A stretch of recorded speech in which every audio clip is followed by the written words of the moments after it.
I went to Binghamton University for 2 years and quickly made a big group of friends. We'd go out every weekend, enjoying our time together. One weekend, on a Friday night in October, when my group didn't have any big plans, 2 close friends and I decided to hang out in the school's nature preserve by the lake. There was this little clearing on the far side of the lake that was perfect for fires.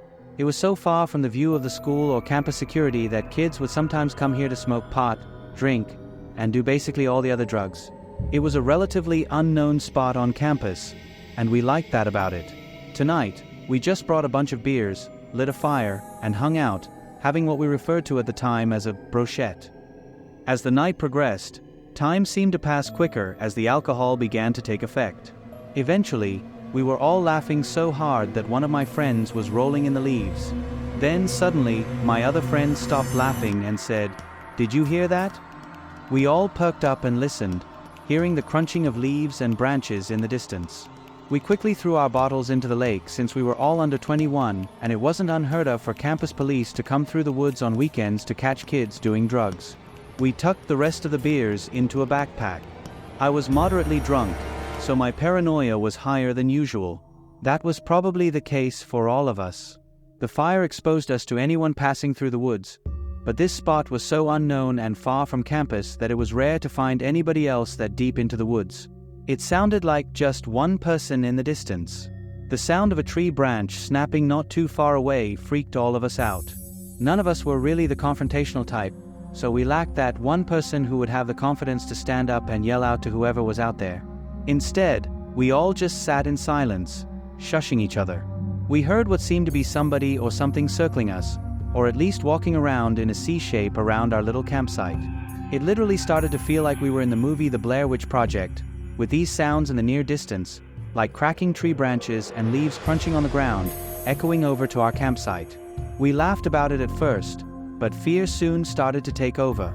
Out of nowhere, a branch or some kind of stick came flying into our fire pit.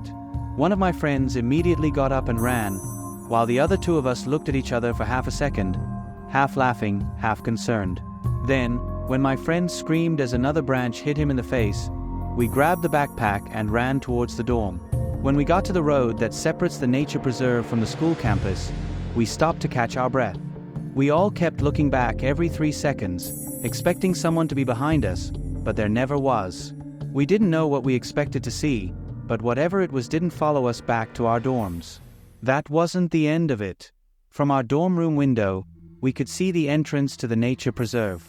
Whoever it was started walking back and forth by the entrance, occasionally retreating into the woods when a car passed by. We watched this person from our window until they eventually disappeared for good. After that night, we all decided never to go back into those woods after dark. What if you were being stalked by an unseen presence? My first semester of sophomore year, I got a single dorm room, secluded in the corner of the floor. It offered privacy, but also a sense of isolation. A few weeks into the semester, while studying for a bio exam, I heard a light tapping on my door. It was so faint I almost missed it. I called out, "Come in," but no one entered. I checked the hallway, finding no one there. The next night, just after turning off my lamp, the tapping returned, louder this time. I called out again, but the knocking stopped with no answer. Frustrated, I opened the door to an empty corridor. I asked my dorm mates if they were pranking me, but they all denied it. Another night, I woke up to loud knocking. Deciding to confront whoever it was, I opened the door, but again found no one. Running down the corridor, I saw someone disappearing around the corner. I chased them, finding a bathroom door shutting. Expecting a confrontation, I burst into the dark bathroom and turned on the light. The room was empty, but heavy black boots sat on the floor of one stall. As I stood there, I heard a creepy giggling, like that of an old, insane man. My confidence shattered, I ran back to my room and locked the door, texting friends, though everyone was asleep. The knocking happened once more that night, lasting 30 seconds before stopping. The next day, I spoke to everyone on my floor. No one else heard knocking or admitted to pranking me. The following week, I tried to put the incident behind me, focusing on my studies. However, the tapping on my door resumed, this time accompanied by faint whispers. It sounded like someone was murmuring just outside my door, but when I checked, the hallway was always empty. I even stayed up one night, staring through the peephole, but saw nothing except the occasional passerby. One evening, I decided to set up my phone to record the hallway overnight. I positioned it in a way that it could capture anyone approaching my door. The next morning, I eagerly reviewed the footage. My heart pounded as I watched the recording. Around 2 a.m., the door to my dorm creaked open, and a shadowy figure could be seen standing just outside the frame, whispering. The figure never fully entered the view of the camera, but the whispers were clear, chilling me to the bone. Desperate, I took the footage to the campus security, but they dismissed it as a prank or a trick of the light. Feeling helpless, I showed it to a few friends, who were equally disturbed but had no solutions. The presence felt increasingly oppressive, as if it were closing in on me. I couldn't shake the feeling of being watched, even during the day.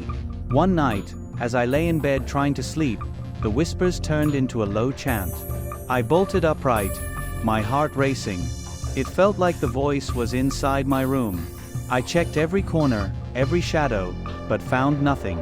Exhausted and terrified, I finally decided to sleep in a friend's room. They welcomed me, understanding my fear, and for the first time in weeks, I felt a semblance of peace. The following day, I decided to seek help from the campus counselor. I explained everything that had happened, hoping for some advice or a solution.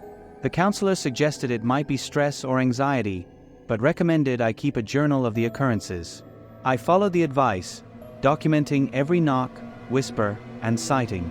Over time, the disturbances became less frequent, and I gradually managed to reclaim my peace of mind. The presence never fully disappeared, but it seemed to lose its power over me.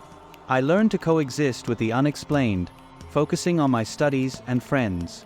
Though the experience left a lasting impact, I never let it define my time at university. The mystery of those nights remains unsolved, but I found strength in overcoming my fear and moving forward.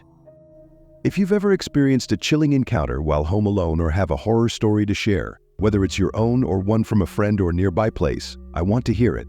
Send your complete story to my email. Your story might just be featured in an upcoming video.